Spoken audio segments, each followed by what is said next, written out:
So guys, it is Masters week. I am super excited. I'm even more excited though that Bryson Dechambeau might be putting a 48 inch driver with a 48-inch driver shaft. This is going well in his bag and in play this week. I don't know if anyone's ever done that before. And, well, it could be interesting. Let's put you guys down here. So, Bryson DeChambeau, obviously, US Open winner. And, one of the more interesting guys when it comes to his golf equipment. And this week he's done something no one's ever done before. Actually put a 48-inch driver shaft into play and been testing it out, and he's contemplating using it this week in the Masters. Well, what does that mean? So a normal driver shaft would be about 45 inches, maybe 45 and a half. Phil Mickelson's also experimenting with a 47.5-inch shaft in his driver. Now, why would you add more length to your driver shaft? Simply because the longer the driver, the faster the end of the club's moving, and you're basically going to pick up a little bit more ball speed. Now, why doesn't everyone do this? Well, because it's very hard to control. Obviously, when you're making the driver longer, it's going to be harder to control something that's further away from you, so you're going to get more dispersion. So Bryson DeChambeau's been testing this out on the course at Augusta. And how's he been getting on? Well, he said that on the range he saw a 5 mile an hour increase in ball speed, which is probably going to be another 15 yards or so off the tee. I think it's about 3 yards per mile per hour roughly that you kind of see. And he saw a drop off in spin and no real loss of dispersion, which is kind of interesting. But then a few people have said that he went out onto the golf course and was hitting it, trying it out, testing it on the golf course, literally just him, his caddy and the driver, no other clubs. And apparently he hit a few tee shots and was missing it a little bit right and left. So should he put this club in play this week? I would personally say no if I was him.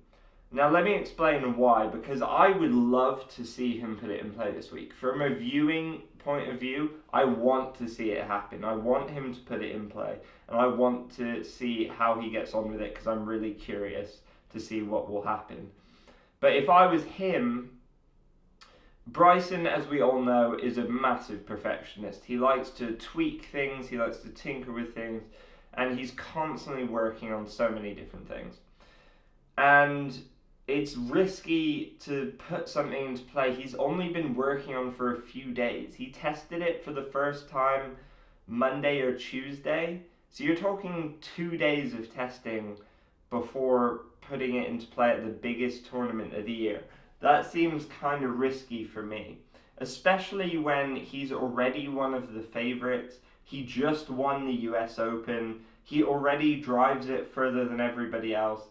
So it's kind of like, why would you risk maybe the best part of your game going wrong, just to gain a little bit more of an advantage? Now, if it did work, it'd be incredible. Augusta's not a long course for these guys anyway.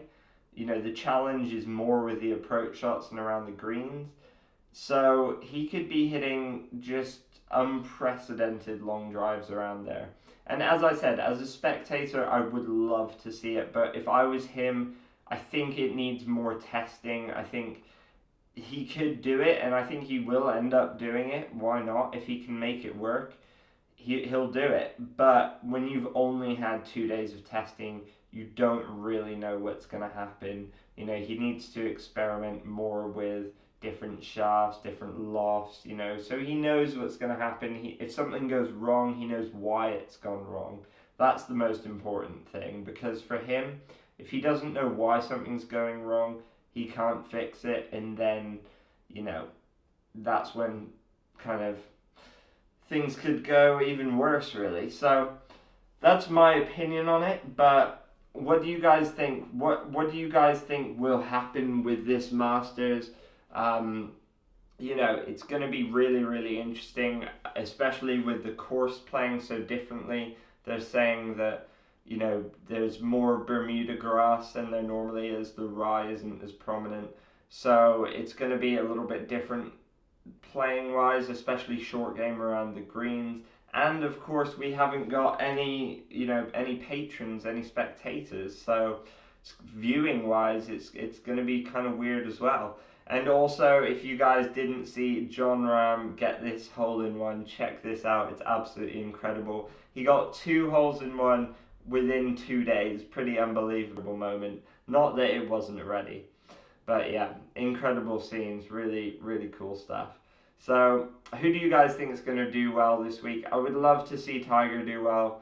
I don't think he will, just because of the lack of golf he's played. It's a bit of a shame, really, but I would love to see him do well, obviously. Bryson, I would love to see up there. Super, super entertaining. It would be great to see Jon Rahm up there as well after those 2 hole-in-ones. And, you know, who else might we see up there? There's some very informed players.